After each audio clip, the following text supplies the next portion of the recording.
আজ তোমাদের সাথে শেয়ার করতে চলেছি আমার ঘরের কয়েকটা ফেভারিট কর্নার।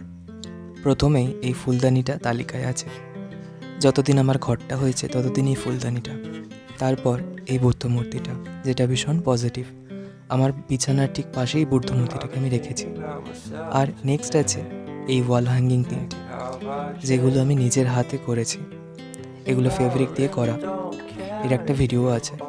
আর সেদিনকে যে তোমাদের সাথে শেয়ার করছিলাম মানি প্ল্যান্টের কথাটা, সেই মানি প্ল্যান্টগুলোর মধ্যেই দুটো। এগুলো আমার এখন খুব পছন্দের একটা কর্নারেই রেখেছি।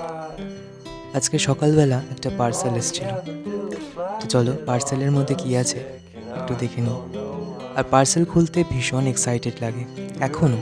কোনো পার্সেল যদি আসে, ডেলিভারি বয় দিতে এলে খুব মজা লাগে যে কী আছে, কীরকম কী প্রোডাক্ট।